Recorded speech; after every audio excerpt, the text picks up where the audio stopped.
ਰੁਮਕ ਦੀ ਹਵਾ ਚੱਲੀ ਠੰਡੀ ਠੰਡੀ। ਤੇ ਇਹ ਠੰਡ ਕਿੱਧਰੋਂ ਆ ਰਹੀ ਹੈ? ਠੰਡ ਪੰਜਾਬ ਦੇ ਲੋਕਾਂ ਨੂੰ ਪਏਗੀ ਜਾਂ ਨਹੀਂ ਪਏਗੀ? ਇਹ ਪੰਜਾਬ ਸਿਵਲ ਸੈਕਟਰੀਏਟ ਤੇ ਪੰਜਾਬ ਵਿਧਾਨ ਸਭਾ ਦੇ ਲੌਨਸ ਜਿਹੜੇ ਨੇ ਹਾਈ ਕੋਰਟ ਦੇ ਵਿੱਚ ਨਾਲ ਜੁੜਦੇ ਨੇ, ਉਹਨਾਂ ਵਿੱਚ ਆ ਰਹੀ ਹੈ।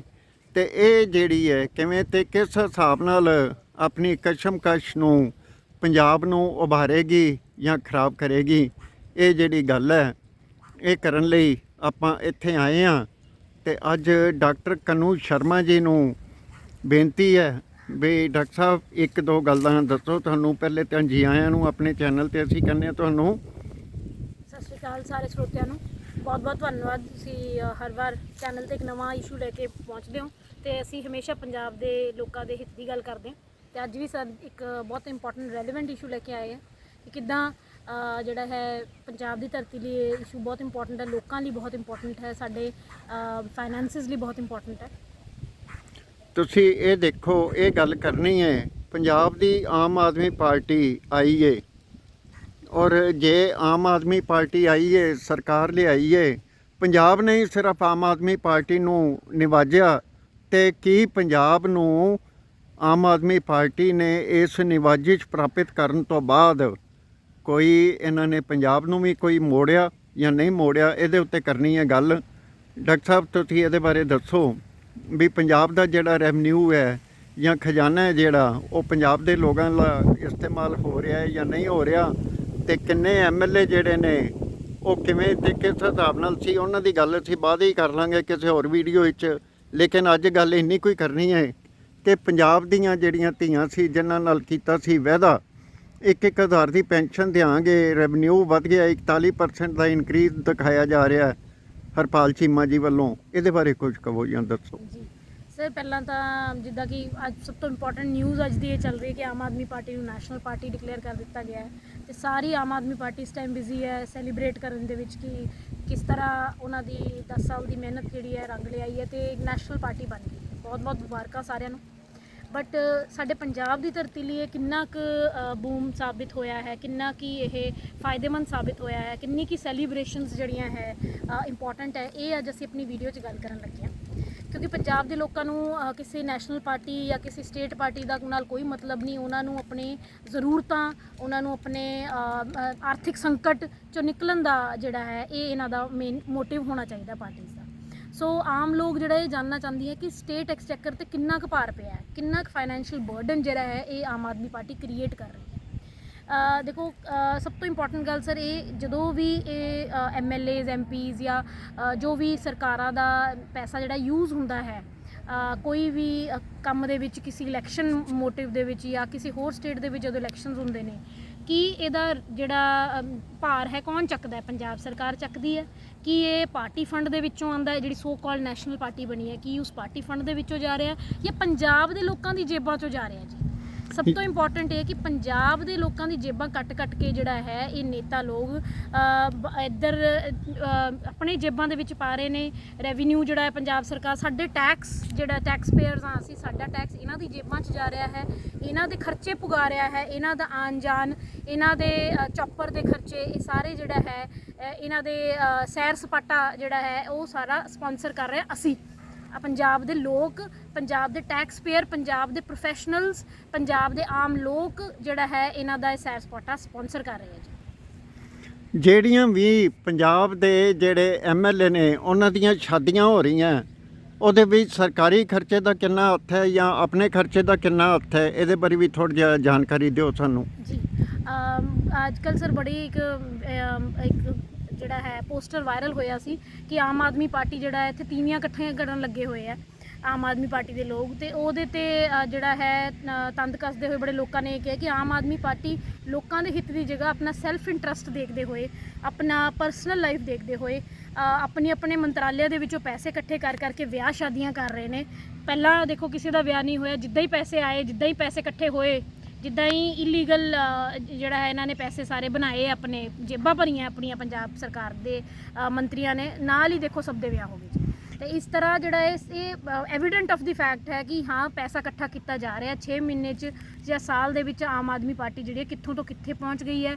ਇਹਨਾਂ ਦੇ ਮੰਤਰੀ ਜਿਹੜੇ ਖਾਲੀ ਹੋ ਕੇ ਇੱਥੇ ਪਹੁੰਚੇ ਸੀ, ਦਿੱਲੀ ਦੇ ਜਿਹੜੇ ਸਾਰੇ ਮੰਤਰੀ ਇੱਥੇ ਆਮ ਆਦਮੀ ਪਾਰਟੀ ਇੱਥੇ ਪਹੁੰਚੀ ਸੀ, ਉਹ ਸਾਰੇ ਖਾਲੀ ਹੋ ਕੇ ਆਏ ਸੀ ਤੇ ਅੱਜ ਜੇਬਾਂ ਭਰ ਕੇ ਨਿਕਲ ਰਹੇ ਨੇ। ਇੱਕ ਚੀਜ਼ ਤੁਸੀਂ ਹੋਰ ਦੇਖੋ, ਜਦੋਂ ਇਹ ਕਿਸੇ ਵਿਆਹ ਸ਼ਾਦੀ ਕਿਸੇ ਸਮਾਰੋਹ ਤੇ ਜਾਂਦੇ ਨੇ, ਸਰਕਾਰੀ ਖਰਚਾ ਕਰਦੇ ਨੇ, ਆਪਣੇ ਲਈ ਖਰਚਾ ਆਪਣੀ ਜੇਬ ਵਿੱਚੋਂ ਕਰਨਾ ਚਾਹੀਦਾ, ਪਾਰਟੀ ਫੰਡ ਵਿੱਚੋਂ ਕਰਨਾ ਚਾਹੀਦਾ, ਜਾਂ ਸਰਕਾਰ ਜਾਂ ਟੈਕਸ ਪੇਅਰ ਦੀ ਮਨੀ ਨੂੰ ਡੈਂਟ ਪੈਣਾ ਚਾਹੀਦਾ? ਡੈਫੀਨੇਟਲੀ ਸਰ, ਦੇਖੋ ਆਪਣਾ ਪਰਸਨਲ ਖਰਚਾ ਹਮੇਸ਼ਾ ਹੋਣਾ ਚਾਹੀਦਾ ਹੈ ਰਾਦਰ ਦੈਨ ਕਿ ਤੁਸੀਂ ਸਟੇਟ ਫੰਡ ਯੂਜ਼ ਕਰੋ, ਲੋਕਾਂ ਦਾ ਟੈਕਸ ਜਿਹੜਾ ਹੈ ਉਹ ਯੂਜ਼ ਕਰੋ।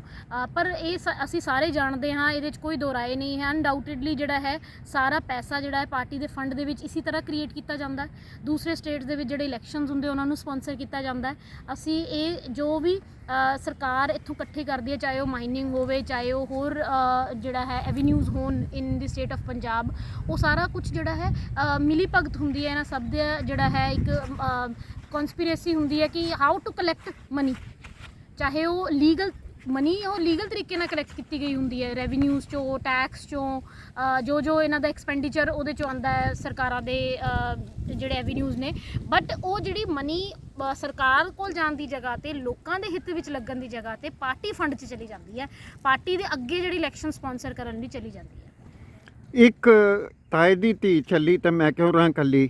ਹਰਿਆਣਾ ਸਰਕਾਰ ਦਾ ਵੀ, ਹਰਿਆਣਾ ਦੀ ਟੈਰੀਟਰੀ ਵੀ ਸਾਡੇ ਨਾਲ ਲੱਗਦੀ ਹੈ ਪੰਜਾਬ ਦੇ ਨਾਲ। ਉੱਥੇ ਹੁਣੇ ਖਬਰ ਆਈ ਸੀ ਪਿੱਛੇ 2 ਦਿਨ ਪਹਿਲੇ ਕਿ ਡਿਪਟੀ ਸੀਐਮ ਦੁਸ਼ਯੰਤ ਚੌਟਾਲਾ ਜੀ ਨੇ ਜੈਪੁਰ ਦੇ ਵਿੱਚ ਇੱਕ ਸ਼ਾਦੀ ਜਿਹੜੀ ਹੈ ਅਟੈਂਡ ਕੀਤੀ ਹੈ, ਪਰ ਇਹ ਸਾਰਵਜਨਿਕ ਤੌਰ ਤੇ, ਅਧਿਕਾਰਕ ਤੌਰ ਤੇ ਕੋਈ ਬਿਆਨ ਨਹੀਂ ਆਇਆ ਕਿ ਹਰਿਆਣਾ ਦੇ ਜਿਹੜੇ ਲੋਕ ਹੈ ਉਹਨਾਂ ਦਾ ਜਿਹੜਾ ਟੈਕਸ ਹੈ ਕਿੰਨਾ ਇਹਦੇ ਵਿੱਚ ਇਸਤੇਮਾਲ ਹੋਇਆ, ਜਾਂ ਦੁਸ਼ਯੰਤ ਚੌਟਾਲਾ ਜੀ ਨੇ ਆਪਣੀ ਜੇਬ ਵਿੱਚੋਂ ਉਹ ਪੈਸਾ ਖਰਚ ਕੀਤਾ, ਜਾਂ ਉਸ ਦਾ ਖਰਚਾ ਚੱਲਿਆ, ਜਾਂ ਜਿੰਨੇ ਲੋਕ ਉਹਨਾਂ ਦੇ ਨਾਲ ਗਏ ਸੀ ਉਹਨਾਂ ਨੇ ਆਪਣੀ ਜ਼ਿੰਮੇਵਾਰੀ ਆਪ ਨਿਭਾਈ ਹੈ ਜਾਂ ਸਰਕਾਰ ਦੇ ਉੱਤੇ ਪਾਈ ਹੈ। ਇਹਦੇ ਬਾਰੇ ਵੀ ਤੁਸੀਂ ਜਾਣਕਾਰੀ। ਗੱਲ ਕੀਤੀ ਜਾਵੇ ਪੰਜਾਬ ਸਰਕਾਰ ਜਾਂ ਹਰਿਆਣਾ ਸਰਕਾਰ ਦੀ, ਦੇਖੋ ਇੱਦਾਂ ਹੈ ਕਿ ਸਭ ਜਗ੍ਹਾ ਦੇਖੋ ਸੇਮ ਹੀ ਰਿਵਾਜ ਚੱਲਦਾ ਆ ਰਿਹਾ ਕਿ ਸਟੇਟ ਦਾ ਹੀ ਪੈਸਾ ਸਟੇਟ ਐਕਸਚੈਕਰ ਤੇ ਹੀ ਭਾਰ ਪਾ ਕੇ ਜਿਹੜਾ ਇਹਨਾਂ ਨੇ ਆਪਣੇ ਪਰਸਨਲ ਖਰਚੇ ਪੂਰੇ ਕਰਨੇ ਹੁੰਦੇ ਆ। ਤੇ ਜਿੱਦਾਂ ਕਿ ਤੁਸੀਂ ਐਗਜ਼ਾਮਪਲ ਦੇ ਰਹੇ ਹੋ ਦੁਸ਼ਯੰਤ ਚੌਟਾਲਾ ਜੀ ਦਾ, ਉਹਨਾਂ ਦਾ ਵੀ ਸੇਮ ਹੀ ਜਿਹੜਾ ਹੈ ਮੋਡਸ ਆਪਰੈਂਡੀ ਹੈ ਕਿ ਬਈ ਜੋ ਵੀ ਲੋਕਾਂ ਦੇ ਜੇਬਾਂ 'ਚੋਂ ਪੈਸਾ ਇਕੱਠਾ ਹੋਇਆ ਉਹ ਸਾਰਾ ਆਪਣੇ ਪਰਸਨਲ ਉਹਦੇ ਲਈ ਯੂਜ਼ ਕੀਤਾ ਜਾਏ। ਇਹਦੇ ਵਿੱਚ ਇਹ ਨਹੀਂ ਸਮਝ ਆਈ ਕਿ ਹਰਿਆਣਾ ਦੇ ਲੋਕਾਂ ਨੂੰ ਕਿਵੇਂ ਫਾਇਦਾ ਹੋਇਆ ਇਹ ਸ਼ਾਦੀ ਅਟੈਂਡ ਕਰਨ ਨਾਲ ਦੁਸ਼ਯੰਤ ਚੌਟਾਲਾ ਜੀ ਦੀ। ਸਰ ਮੋਸਟਲੀ ਤਾਂ ਲੋਕ ਇਹੀ ਕਰਦੇ ਕਿ ਜੇ ਕਿਸੇ ਦੀ ਵਿਆਹ ਅਟੈਂਡ ਕੀਤਾ ਤਾਂ ਫੋਟੋਗ੍ਰਾਫ ਖਿਚਵਾ ਕੇ ਆਪਣੇ ਲਿੰਕਸ ਕਨੈਕਸ਼ਨਸ ਦਿਖਾ ਕੇ ਜਿਹੜਾ ਆਪਣਾ ਕੰਮ ਅੱਗੇ ਵਧਾਉਂਦੇ ਆ, ਤੇ most of the time it is show off. ਔਰ ਕਿੱਦਾਂ ਇਹ ਪੋਲੀਟੀਕਲ ਪਾਰਟੀਜ਼ ਵਾਲੇ ਵੀ ਹਵਾ 'ਚ ਚਲੇ ਜਾਂਦੇ ਜਦੋਂ ਇਸ ਤਰ੍ਹਾਂ ਦੀਆਂ ਫੋਟੋਗ੍ਰਾਫਸ ਜਾਂ ਇਹੋ ਜਿਹੀਆਂ ਵੈਡਿੰਗਸ ਅਟੈਂਡ ਕੀਤੀਆਂ ਜਾਂਦੀਆਂ। ਤੇ ਮੈਂ ਹੈਰਾਨ ਇਸ ਗੱਲ 'ਤੇ ਹਾਂ ਕਿ ਇਹ ਕੁਝ ਲੋਕਾਂ ਨੇ ਮਤਲਬ ਇਹਨੂੰ ਬਿਜ਼ਨਸ ਹੀ ਬਣਾ ਲਿਆ ਕਿ ਹਾਊ ਟੂ ਰਾਦਰ। ਇਹ ਪੋਲੀਟੀਸ਼ੀਅਨਸ ਵੀ ਇਸ ਤਰ੍ਹਾਂ ਗਰੋ ਕਰਦੇ ਆ ਸਰ ਕਿ ਵਿਆਹ 'ਤੇ ਸੱਦਾ ਦੇ ਲਿਆ ਵੱਡੇ ਲੋਕਾਂ ਨੂੰ, ਤੇ ਉਹ ਆਪਣਾ ਕਨੈਕਸ਼ਨਸ ਵਧਾਉਣ ਲਈ ਆ ਜਾਂਦੇ ਆ, ਤੇ ਇਹ ਆਪਣੇ ਕਨੈਕਸ਼ਨ ਵਧਾਉਣ ਲਈ ਜਿਹੜਾ ਹੈ ਪ੍ਰਮੋਟ ਕਰਨ ਲਈ ਆਪਣੇ ਆਪ ਨੂੰ ਇਹ ਸਭ ਕਰਦੇ ਆ। ਇਹ ਜਿਹੜੀ ਯਾਤਰਾ ਕੀਤੀ ਹੈ ਦੁਸ਼ਯੰਤ ਚੌਟਾਲਾ ਜੀ ਨੇ ਆਪਣੀ ਸਿਕਿਉਰਿਟੀ ਨਾਲ ਕੀਤੀ ਹੋਣੀ, ਆਪਣੇ ਕਈ ਆਫੀਸ਼ੀਅਲਸ ਨਾਲ ਕੀਤੀ ਹੋਣੀ ਹੈ। ਦੁਸ਼ਯੰਤ ਚੌਟਾਲਾ ਜੀ ਇਕੱਲੇ ਨਹੀਂ ਗਏ, ਔਰ ਕਿੰਨੇ ਲੋਕਾਂ ਨੂੰ ਨਾਲ ਲੈ ਕੇ ਗਏ। ਹਰਿਆਣਾ ਸਰਕਾਰ ਇਸ ਨੂੰ ਸਾਰਵਜਨਿਕ ਕਰੇ ਕਿ ਕਿੰਨਾ ਖਰਚਾ ਹੋਇਆ। ਉਸੇ ਤਰ੍ਹਾਂ ਹੀ ਜਿਵੇਂ ਗਿਆਨ ਚੰਦ ਗੁਪਤਾ ਆਪਣੇ ਪਰਿਵਾਰ ਸਹਿਤ ਜਿਹੜੀ ਹੈ ਵਿਦੇਸ਼ ਯਾਤਰਾ ਕਰ ਰਹੇ ਸਨ, ਤੇ ਅਜੇ ਤੱਕ ਉਹਨਾਂ ਨੇ ਇਹ ਵੇਰਵਾ ਬਿਓਰਾ ਨਹੀਂ ਦਿੱਤਾ ਕਿ ਉਹਨਾਂ ਨੇ ਆਪਣੇ ਪਰਿਵਾਰ ਲਈ ਕਿੰਨਾ ਖਰਚਾ ਕੀਤਾ, ਹਰਿਆਣਾ ਸਰਕਾਰ ਦੇ ਉੱਤੇ ਕਿੰਨਾ ਬਰਡਨ ਪਿਆ। ਇਹਦੇ ਬਾਰੇ ਕੁਝ ਦੱਸੋ ਸਰ। ਤੁਹਾਡੇ ਇसी ਸਵਾਲ ਦੇ ਵਿੱਚੋਂ ਮੈਂ ਜਵਾਬ ਦੇਣਾ ਚਾਹੂੰਗੀ ਕਿ ਇਹ ਸਰਕਾਰਾਂ ਲਈ ਇਹ ਮੈਸੇਜ ਹੈ ਥਰੂ ਦਿਸ ਵੀਡੀਓ ਕਿ ਉਹਨਾਂ ਨੂੰ ਜਿੱਦਾਂ ਰਾਈਟ ਟੂ ਇਨਫੋਰਮੇਸ਼ਨ ਦੇ ਵਿੱਚ ਹਰ ਸਿਟੀਜ਼ਨ ਨੂੰ ਰਾਈਟ ਹੈ ਜਾਣਨ ਦਾ, ਉਸੇ ਤਰ੍ਹਾਂ ਅਸੀਂ ਵੀ ਹੁਣ ਜਾਣਨਾ ਚਾਹੁੰਦੇ ਹਾਂ ਕਿ ਵੀ ਕਿਵੇਂ ਤੁਸੀਂ ਕਿੰਨੇ ਲੋਕਾਂ ਨੂੰ ਲੈ ਕੇ ਗਏ, ਕਦੋਂ ਸੈਰ ਸਪਾਟੇ 'ਤੇ ਗਏ, ਜਾਂ ਕਦੋਂ ਵਿਆਹ ਦੇ ਖਰਚੇ ਕੀਤੇ, ਕਿੱਦਾਂ ਕੀਤੇ, ਉਹ ਸਾਰਾ ਉਹਦਾ ਵੇਰਵਾ ਦਿੱਤਾ ਜਾਵੇ ਕਿ ਜਿਹੜਾ ਤੁਹਾਡੇ ਵੈਡਿੰਗ ਪਲੈਨਿੰਗ ਹੈ ਜਾਂ ਜੋ ਵੀ ਤੁਹਾਡੇ ਉਹ ਵੈਡਿੰਗ ਡੈਸਟੀਨੇਸ਼ਨਸ ਹੈ ਉਹਨਾਂ ਦੀ ਪੇਮੈਂਟ ਕਿੱਥੋਂ ਹੋਈ, ਕਿਹੜੇ ਫੰਡ 'ਚੋਂ ਹੋਈ, ਕਿਸ ਤਰ੍ਹਾਂ ਹੋਈ, ਤੇ ਉਹ ਸਾਰਾ ਉਹਦਾ ਵੇਰਵਾ ਦਿੱਤਾ ਜਾਏ। ਜਿਵੇਂ ਡਿਸਕਲੋਜ਼ਰ ਸਟੇਟਮੈਂਟ ਪਹਿਲਾਂ ਦਿੰਦੇ ਇਲੈਕਸ਼ਨ ਵੇਲੇ, ਤੁਹਾਡੇ ਕ੍ਰੀਡੈਂਸ਼ੀਅਲਸ ਜਾਂ ਤੁਹਾਡੇ ਕਿੰਨੀ ਪ੍ਰੋਪਰਟੀ ਤੁਹਾਡੇ ਕੋਲ ਹੈ ਡਿਸਕਲੋਜ਼ ਕੀਤੀ ਜਾਂਦੀ ਹੈ, ਤੇ ਉਸੇ ਤਰ੍ਹਾਂ ਜਿਹੜਾ ਹੈ ਹੁਣ ਵੀ ਜਿਹੜਾ ਇਹਦਾ ਵੇਰਵਾ ਦਿੱਤਾ ਜਾਣਾ ਚਾਹੀਦਾ ਹੈ ਸਰਕਾਰਾਂ ਨੂੰ। ਇਸ ਦਾ ਮਤਲਬ ਇਹ ਹੋਇਆ ਕਿ ਖਜ਼ਾਨਾ ਲੋਕਾਂ ਦਾ, ਟੈਕਸ ਪੇਅਰਸ ਦਾ ਖਜ਼ਾਨਾ ਜਿਹੜਾ ਹੈ ਮੁਫਾਦ ਆਪਣਿਆਂ ਵਾਸਤੇ ਇਹ ਵਰਤਿਆ ਜਾ ਰਿਹਾ, ਕੀ ਇਹ ਠੀਕ ਹੈ? ਸਰ ਬਿਲਕੁਲ ਠੀਕ ਨਹੀਂ ਹੈ ਜੀ। ਇਹ ਸਰਾਸਰ ਜਿਹੜਾ ਹੈ ਧੋਖਾ ਹੈ, ਲੋਕਾਂ ਨਾਲ, ਆਮ ਲੋਕਾਂ ਨਾਲ, ਜਿਸ ਤਰ੍ਹਾਂ ਇਹ ਕਹਿਣਾ ਚਾਹੀਦਾ ਆਮ ਆਦਮੀ ਪਾਰਟੀ ਆਪਣੇ ਨੂੰ ਆਮ ਆਦਮੀ ਦੱਸਦੇ ਆ, ਤੇ ਆਪਣੇ ਆਪ ਨੂੰ ਕਿਸ ਤਰ੍ਹਾਂ VIP ਤੇ VVIP ਟ੍ਰੀਟਮੈਂਟ ਦੇ ਕੇ ਇਹਨਾਂ ਨੇ ਆਪਣੇ ਆਪ ਨੂੰ ਇੱਥੇ ਪਹੁੰਚਾ ਲਿਆ ਕਿ ਆਮ ਆਦਮੀ ਤੱਕ ਤਾਂ ਇਹ ਪਹੁੰਚ ਹੀ ਨਹੀਂ ਪਾ ਰਹੇ ਸਰ। ਤੇ ਆਮ ਆਦਮੀ ਇਹਨਾਂ ਤੱਕ ਪਹੁੰਚ ਨਹੀਂ ਪਾ ਰਿਹਾ ਕਿਉਂਕਿ ਇਹਨਾਂ ਨੇ ਆਪਣਾ ਲੈਵਲ ਆਫ ਸਟੈਂਡਰਡ ਜਾਂ ਲਿਵਿੰਗ ਇੰਨਾ ਵਧਾ ਲਿਆ ਹੈ, ਓਬਵੀਅਸਲੀ ਬਿਕੋਜ਼ ਆਫ ਫੰਡਸ, ਕਿ ਇਹਨਾਂ ਨੂੰ ਹੁਣ ਆਮ ਆਦਮੀ ਬਿਲਕੁਲ ਕਹਿਣਾ ਮਿਸਨੋਮਰ ਹੈ, ਤੇ ਇਹਨਾਂ ਨੂੰ ਆਪਣਾ ਪਾਰਟੀ ਦਾ ਨਾਮ ਆਮ ਆਦਮੀ ਬਦਲ ਕੇ VIP ਪਾਰਟੀ ਕਰ ਦੇਣਾ ਚਾਹੀਦਾ। ਤੇ ਜਿਸ ਤਰ੍ਹਾਂ ਇਹ ਦੋਗਲਾਪਨ ਦਿਖਾ ਰਹੇ ਹੈ ਉਹ ਇਹਨਾਂ ਨੂੰ ਬੰਦ ਕਰ ਦੇਣਾ ਚਾਹੀਦਾ, ਤੇ ਆਪਣਾ ਜਿਸ ਮੋਟਿਵ ਨਾਲ, ਜਿਸ ਏਮਸ ਐਂਡ ਆਬਜੈਕਟਿਵਸ ਨਾਲ ਇਹਨਾਂ ਨੇ ਪਾਰਟੀਆਂ ਬਣਾਈਆਂ ਸੀ, ਉਸੀ ਆਬਜੈਕਟਿਵ ਦੇ ਉੱਤੇ ਇਹਨਾਂ ਨੂੰ ਚੱਲਣਾ ਚਾਹੀਦਾ। ਅਮਾਨਤ ਵਿੱਚ ਖਿਆਨਤ, ਜੇ ਸਰਕਾਰੀ ਖਜ਼ਾਨੇ ਦੀ ਲੁੱਟ ਇੱਦਾਂ ਹੋਈ ਹੈ ਤਾਂ ਇਹ ਕੀ ਪ੍ਰੀਵੈਂਸ਼ਨ ਆਫ ਕਰਪਸ਼ਨ ਐਕਟ ਦੇ ਵਿੱਚ ਆਉਂਦਾ, ਤੇ ਜਿਹੜਾ ਵਿਜੀਲੈਂਸ ਬਿਊਰੋ ਹੈ ਉਹ ਇੱਧਰ ਨੂੰ ਰੁੱਖ ਕਰੇਗਾ, ਆਪਣੀ ਨਿਗਾਹ ਉੱਥੇ ਕਰੇਗਾ, ਹੱਥ ਵਧਾਏਗਾ ਇੱਧਰ ਜਾਂ ਨਹੀਂ? ਇਹਦੇ ਬਾਰੇ ਕੀ ਕਹਿਣਾ ਚਾਹੋਗੇ? ਸਰ ਉਹ ਕਹਿੰਦੇ ਕਿ ਜਿਹੜਾ ਸਭ ਤੋਂ ਜ਼ਿਆਦਾ ਢਿੰਡੋਰਾ ਪਿੱਟਦਾ ਨਾ, ਉਹਨੂੰ ਹੀ ਸਭ ਤੋਂ ਜ਼ਿਆਦਾ ਪਹਿਲਾਂ ਕੁਐਸਚਨ ਕੀਤਾ ਜਾਂਦਾ ਹੈ।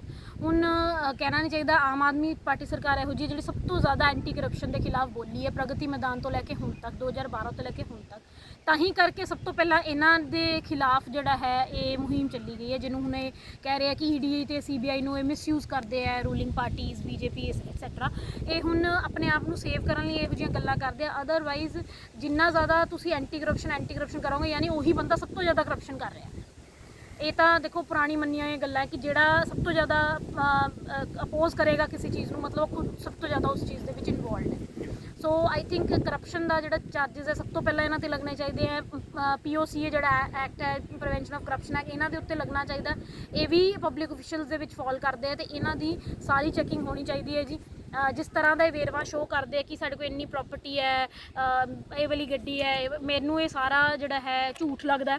ਮੇਰੇ ਮੁਤਾਬਿਕ ਇਹਨਾਂ ਦੀ ਜੇਬਾਂ ਫੁੱਲ ਭਰੀਆਂ ਹੋਈਆਂ ਇਸ ਟਾਈਮ ਤੇ ਇਹ ਤਾਂ ਹੀ ਕਰਕੇ ਆਮ ਬੰਦੇ ਨੂੰ ਬੰਦਾ ਨਹੀਂ ਸਮਝਦੇ ਜੀ। ਆਮ ਬੰਦੇ ਨਾਲ ਤਾਂ ਕੋਈ ਇਹਨਾਂ ਦਾ ਕੰਟੈਕਟ ਹੋਣਾ ਬਹੁਤ ਦੂਰ ਦੀ ਗੱਲ ਹੈ। ਜਦੋਂ ਭਗਵੰਤ ਮਾਨ ਜੀ ਯਾਤਰਾ ਕਰਦੇ ਨੇ ਅਰਵਿੰਦ ਕੇਜਰੀਵਾਲ ਨਾਲ ਆਪਣੇ ਹੈਲੀਕਾਪਟਰ ਤੇ, ਜਿਵੇਂ ਕਿਹਾ ਜਾਂਦਾ, Kejriwal national convener Aam Aadmi party ਦੇ ਤੌਰ ਤੇ ਯਾਤਰਾ ਕਰਦੇ ਨੇ ਜਾਂ ਮੁੱਖ ਮੰਤਰੀ ਦਿੱਲੀ ਦੇ ਤੌਰ ਤੇ ਯਾਤਰਾ ਕਰਦੇ ਹੈ, ਤੇ ਭਗਵੰਤ ਮਾਨ ਦਾ ਜਿਹੜਾ ਹੈਲੀਕਾਪਟਰ ਹੈ ਉਹ ਪੰਜਾਬ ਸਰਕਾਰ ਵੱਲੋਂ ਦਿੱਤਾ ਗਿਆ, ਤੇ ਉਸ ਦਾ ਮਿਸਯੂਜ਼ ਹੋ ਰਿਹਾ ਜਾਂ ਨਹੀਂ ਹੋ ਰਿਹਾ?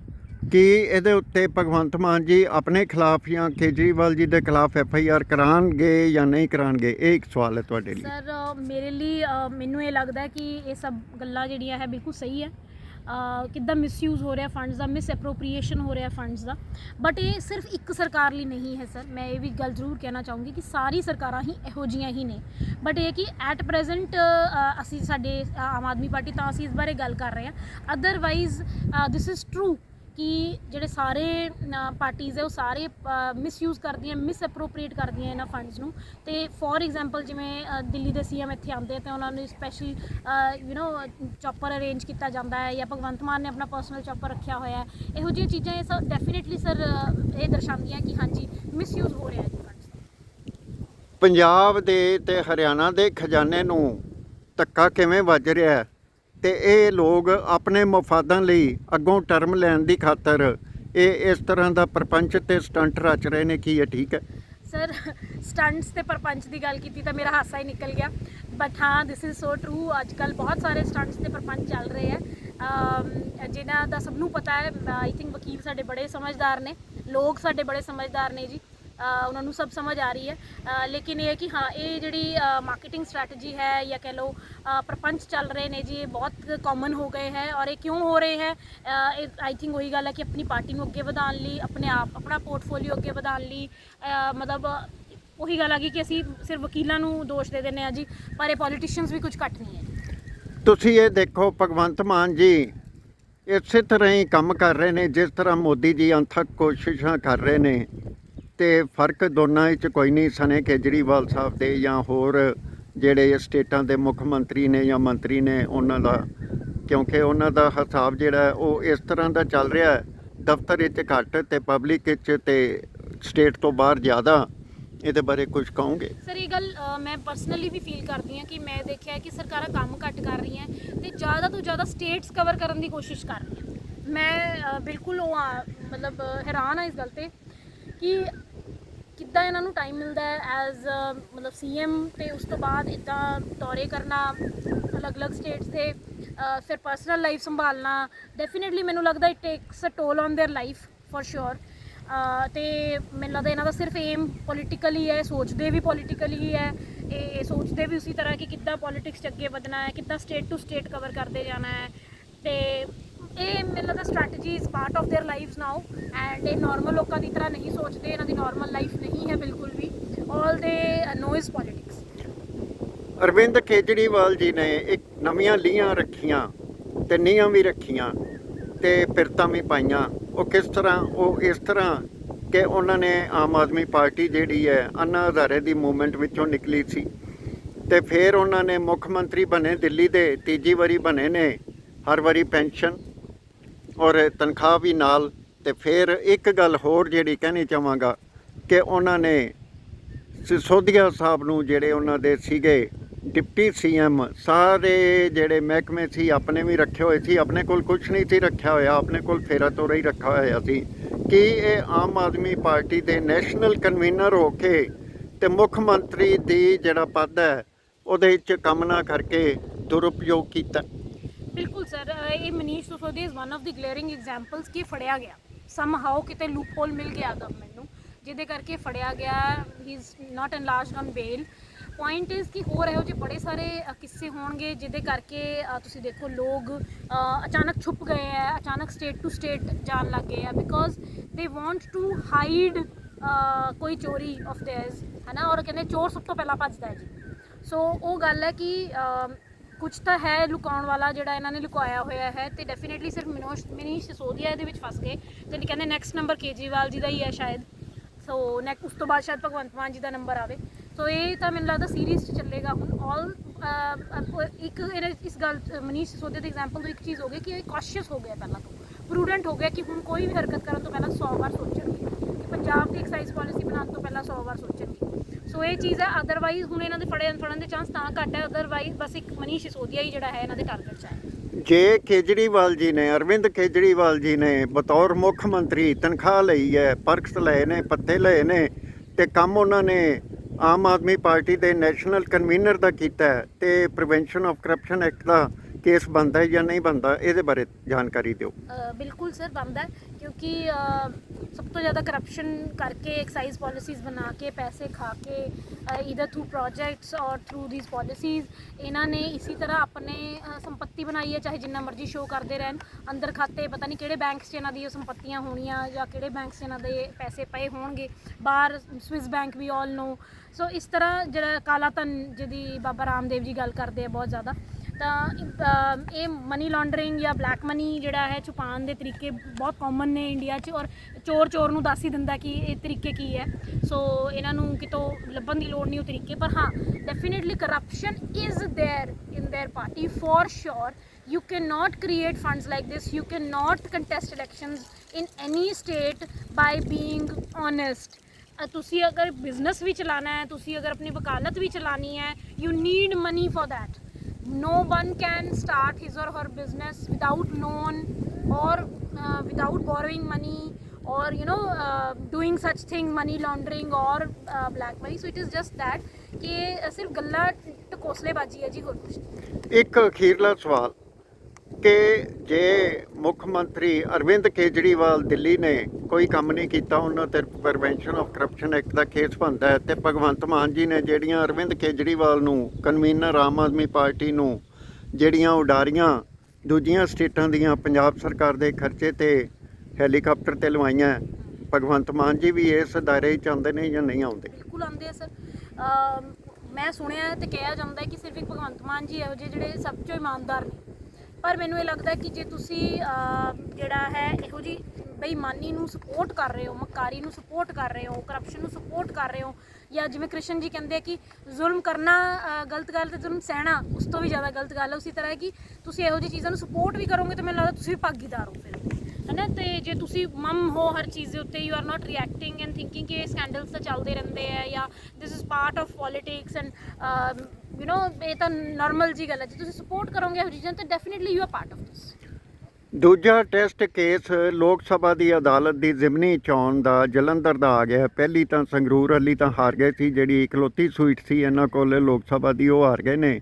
ਇਹ ਦੂਜੀ ਵਿੱਚ ਕੁਝ ਚਾਂਸ ਬਣ ਜਾਏ ਜਾਂ ਨਾ ਬਣੇ, ਇਹਦੇ ਬਾਰੇ ਕੁਝ ਕਹਿਣਾ ਚਾਹੋਗੇ, ਕਮੈਂਟ ਕਰਨਾ ਸਰ, ਚਾਹੋਗੇ? ਇਹਨਾਂ ਨੂੰ ਤਾਂ ਕੈਂਡੀਡੇਟ ਵੀ ਨਹੀਂ ਮਿਲਿਆ। ਜੀ ਜੀ ਸਰ, ਮੇਰਾ ਇਹ ਮੰਨਣਾ ਹੈ ਕਿ ਜਿਸ ਤਰ੍ਹਾਂ ਦੀ ਇਹਨਾਂ ਦੀ ਪਰਫਾਰਮੈਂਸ ਚੱਲ ਰਹੀ ਹੈ ਆਮ ਆਦਮੀ ਪਾਰਟੀ ਦੀ ਪੰਜਾਬ ਦੇ ਵਿੱਚ, ਜਿਹਦਾ ਇਹ ਬੁਰਾ ਵੀ ਮਨਾਉਂਦੇ ਕਿਉਂਕਿ ਬਹੁਤ ਲੋਕਾਂ ਨੂੰ ਪਤਾ ਹੈ ਕਿ I have been part of Aam Aadmi party, ਤੇ ਮੇਰੇ ਫੀਡਬੈਕ ਤੋਂ ਬਹੁਤ ਜ਼ਿਆਦਾ ਬੁਰਾ ਵੀ ਮਨਾਉਂਦੇ ਨੇ ਕਿ ਵੀ ਕੰਨੂ ਐਵੇਂ ਮੀਡੀਆ ਦੇ ਵਿੱਚ ਜਾਂ ਟੀਵੀ ਤੇ ਬੋਲਦੀ ਹੈ।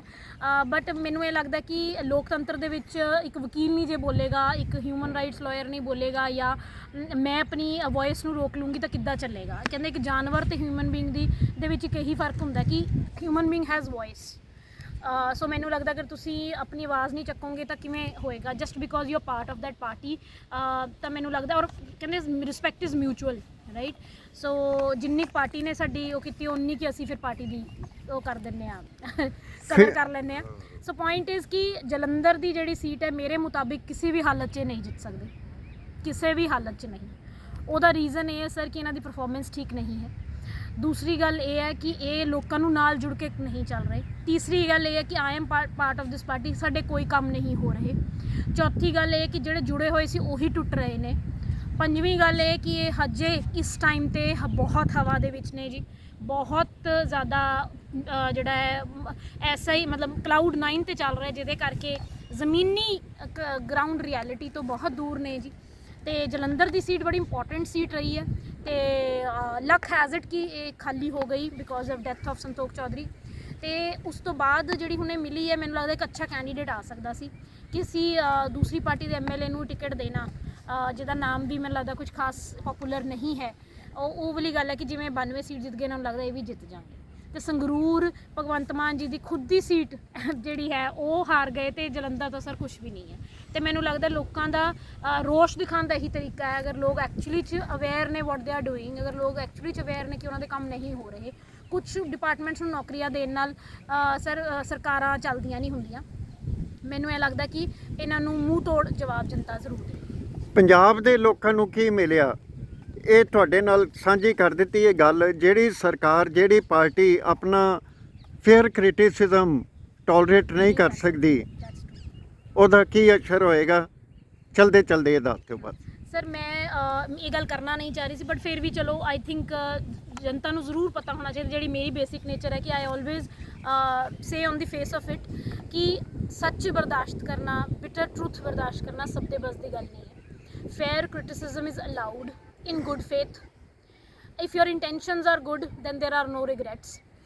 अगर तुसी कोई चीज़ पॉइंट आउट कर रहे हो, तो सरकार की कोई चीज़ नहीं अच्छी लग रही, किसी नेता की कोई चीज़ नहीं अच्छी लग रही, then you should always point out। अगर ये उन्होंने सहन नहीं कर सकते, तो मैनू लगता है डेमोक्रेसी नू ये जिंदा नहीं रख सकते पंजाब दे विच। डेमोक्रेसी नू दबाण की कोशिश की जा रही, वकीलों नू दबाण की कोशिश की जा रही है, वकीलों की डिसरिस्पैक्ट की जा रही है ओपनली।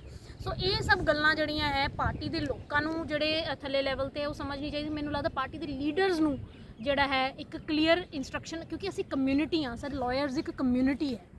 जे लॉयर्स के उत्ते कोई गल आएगी तो मैनू लगता पूरी कम्यूनिटी के उत्ते गल आएगी, चाहे असी जिन्ना मर्जी कमाईए अपने प्रोफैशन तो, बट मैनू लगता कि लॉयर्स की रिस्पैक्ट जरूर होनी चाहिए है हर एक लोकतंत्र दे विच।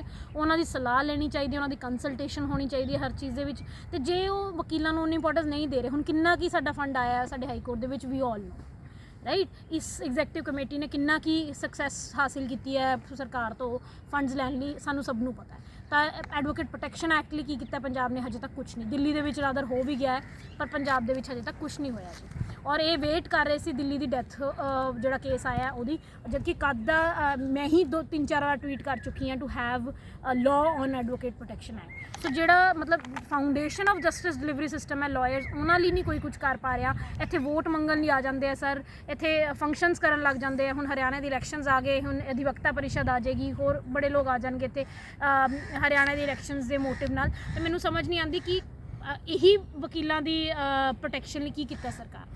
ਕਲਚਰਲ ਐਕਟੀਵਿਟੀ ਜ਼ਿਆਦਾ ਤੇ ਬਾਕੀ ਕੰਮ ਘੱਟ, ਤੇ ਤੁਸੀਂ ਇਹ ਸੁਜੈਸਟ ਕਰ ਰਹੇ ਹੋ, ਔਰ ਇਹ ਇੱਕ ਚੰਗਾ ਫੇਅਰ ਕ੍ਰਿਟਿਸਿਜ਼ਮ ਹੈ। ਸਮਝਣ ਤਾਂ ਦੇਸ਼ ਲਈ ਸਮਝਣ, ਲੋਕਤੰਤਰ ਲਈ ਸਮਝਣ, ਜੇ ਨਾ ਸਮਝਣ ਤਾਂ ਫਿਰ ਜਿਹੜਾ ਵਿਜੀਲੈਂਸ ਬਿਊਰੋ ਇਹਨਾਂ ਲਈ ਵੀ ਹੈਗਾ ਹੈ। ਤੇ ਇੰਪੋਰਟੈਂਟ ਗੱਲ ਮੈਂ ਐਂਡ ਐਂਡ ਕਰਦੇ ਹੋਏ ਸਰ ਇਹ ਗੱਲ ਜ਼ਰੂਰ ਕਹਿਣਾ ਚਾਹੂੰਗੀ ਕਿ ਜਿਹੜੇ ਵਕੀਲਾਂ ਨੂੰ ਇਹਨਾਂ ਨੇ ਸਭ ਤੋਂ ਜ਼ਿਆਦਾ ਕ੍ਰਿਟਿਸਾਈਜ਼ ਕੀਤਾ ਹੈ, ਜਿਹੜੇ ਵਕੀਲਾਂ ਨੂੰ ਇਹਨਾਂ ਨੇ ਉਹਨਾਂ ਦਾ ਡਿਊ ਨਹੀਂ ਦਿੱਤਾ, ਉਹਨਾਂ ਦਾ ਕ੍ਰੈਡਿਟ ਨਹੀਂ ਦਿੱਤਾ, ਉਹੀ ਵਕੀਲਾਂ ਦੀਆਂ ਵੀਡੀਓਜ਼ ਤੋਂ, ਉਹੀ ਵਕੀਲਾਂ ਦੇ ਸਟੇਟਸ ਤੋਂ, ਉਹੀ ਵਕੀਲਾਂ ਦੀ ਪੋਸਟਾਂ ਦੇਖ ਦੇਖ ਕੇ ਇਹ ਆਪਣੀ ਸਰਕਾਰ ਚਲਾ ਰਹੇ ਆ ਇਸ ਟਾਈਮ ਤੇ। ਉਹਨਾਂ ਦੇ ਆਈਡੀਆਜ਼ ਕਾਪੀ ਕਰ ਕਰਕੇ ਇਹ ਸਰਕਾਰ ਚਲਾ ਰਹੇ ਆ ਇਸ ਟਾਈਮ ਤੇ। ਠੀਕ ਹੈ ਨਾ? ਨਕਲ ਮਾਰੋ ਜੀ, ਅਕਲ ਨਾਲ। ਯੈਸ। ਸੋ ਇਹਨਾਂ ਨੇ ਨਕਲ ਮਾਰ ਕੇ ਜਿਹੜੀ ਸਰਕਾਰ ਚਲਾ ਰਹੇ ਆ ਤੇ ਅੱਜ ਰੋਬ ਸਾਡੇ ਵਕੀਲਾਂ ਤੇ ਮਾਰ ਰਹੇ ਆ ਤੇ ਸਾਨੂੰ ਹੀ ਜਿਹੜਾ ਹੈ ਨਾ ਐਟੀਟਿਊਡ ਦਿਖਾ ਰਹੇ ਆ। ਆਈ ਥਿੰਕ ਬਾਕੀ ਜਨਤਾ ਜਾਣੂ ਹੈ। ਬਹੁਤ ਬਹੁਤ ਧੰਨਵਾਦ। ਥੈਂਕ ਯੂ ਡਾਕਟਰ ਸਾਹਿਬ ਸਾਡੇ ਨਾਲ ਗੱਲ ਕਰਨ ਲਈ। ਇਹ ਸਨ ਵਿਚਾਰ, ਵਡਮੁੱਲੇ ਵਿਚਾਰ ਜਿਹੜੇ ਪੰਜਾਬ ਲਈ ਰੱਖ ਦਿੱਤੇ ਨੇ ਸਾਡੇ ਡਾਕਟਰ ਕਨੂ ਸ਼ਰਮਾ ਜੀ ਨੇ। ਧੰਨਵਾਦੀ ਹਾਂ ਉਹਨਾਂ ਦੇ। ਉਹਨਾਂ ਨੇ ਬੇਬਾਕ ਆਪਣੀ ਗੱਲ ਕਹੀ ਹੈ, ਪੰਜਾਬ ਸਰਕਾਰ ਨੂੰ ਇੱਕ ਨਸੀਹਤ ਦੇਣ ਦਾ ਯਤਨ ਕੀਤਾ ਹੈ ਤੇ ਜੇ ਇਸ ਯਤਨ ਨੂੰ ਇੱਕ ਉਪਰਾਲਾ ਵੀ ਕਿਹਾ ਜਾਵੇ ਤੇ ਇਹਦੇ ਵਿੱਚ ਕੋਈ ਗਲਤ ਗੱਲ ਨਹੀਂ, ਕਿਉਂਕਿ ਡਾਕਟਰ ਸਾਹਿਬ ਨੂੰ ਪੰਜਾਬ ਦੇ ਲੋਕਾਂ ਦੀ ਪੇਨ ਹੈ ਤੇ ਡਾਕਟਰ ਸਾਹਿਬ ਨੂੰ ਇਸ ਚੀਜ਼ ਦੀ ਵੀ ਪੇਨ ਹੈ ਕਿ ਆਮ ਆਦਮੀ ਪਾਰਟੀ ਦੀ ਨਾ ਹੋ ਕੇ VIP ਪਾਰਟੀ ਰਹਿ ਗਈ ਹੈ। ਗੱਲਾਂ ਇੰਨੀਆਂ ਕੁ ਤੁਹਾਡੇ ਨਾਲ। ਇਸ ਵੀਡੀਓ ਨੂੰ ਵੱਧ ਤੋਂ ਵੱਧ ਸ਼ੇਅਰ ਕਰ ਦੇਣਾ, ਸਬਸਕ੍ਰਾਈਬ ਕਰ ਦੇਣਾ ਔਰ ਹਰ ਪੰਜਾਬ ਦੇ ਮੋਬਾਈਲ ਸੈੱਟ ਦੇ ਵਿੱਚ ਇਸ ਨੂੰ ਪਹੁੰਚਾ ਦੇਣਾ। ਇਸ ਚੈਨਲ ਨੂੰ ਸਬਸਕ੍ਰਾਈਬ ਕਰਨਾ। ਗੱਲਾਂ ਹੋਰ ਕਰਾਂਗੇ ਅੱਗੋਂ ਤੁਹਾਡੇ ਨਾਲ ਤੇ ਕਰਦੇ ਹਾਂ। ਸਤਿ ਸ੍ਰੀ ਅਕਾਲ।